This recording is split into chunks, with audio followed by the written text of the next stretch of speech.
আজকের অনুগল্প সন্তান, রচয়িতা দেব বড়ুয়া। স্কুলের পথ ধরেই আসছিলাম। আমার সাজটা ছিল নাকে নথ, পাগড়ি পরা।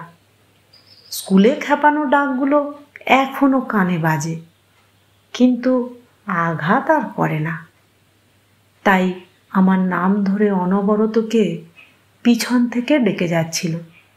না শোনার ভান করে গড় গড় করে নিজের লক্ষ্যে এগিয়ে যাচ্ছিলাম, যেমনটা আজীবন করেছি। আমি যত তড়িঘড়ি করে পা চালাই, শব্দ যেন আছাড় খেয়ে এগিয়ে আসছে আমার দিকে।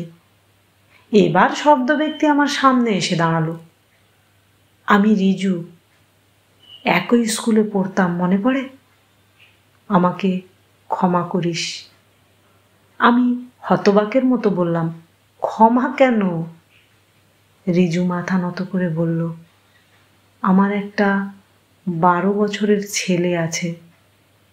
ওর হাবভাবগুলো অবিকল তোর মতো, যেমনটা তুই ছিলিস। স্কুলে যেতে ভয় পায়, বলে কি না ওকে সবাই বৌদি, লেডিস বলে খেপায়। ওকে নিয়ে টানাটানি করে মজা করে। আমার ঠোঁট বাক্যহীন।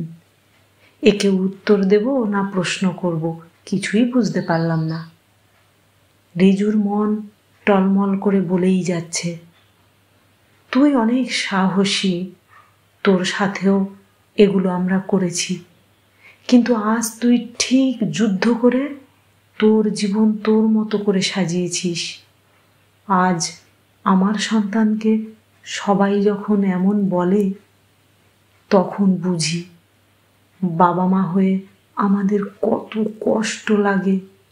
হয়তো সন্তানটা এমন না হলে মনেই পড়তো না তোর কথা, বুঝতেই পারতাম না তোর কথা।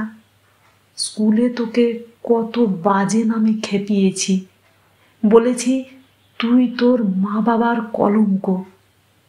বাবা হয়ে সন্তানকে লেডিস বৌদি বলে তো আর ডাকতে পারি না। সে আমার ওই সন্তান, এতে ওর কি দোষ? এখন এসব বুঝি। এটাও বুঝি ও স্বাভাবিক, আর 5টা বাচ্চাদের মতন।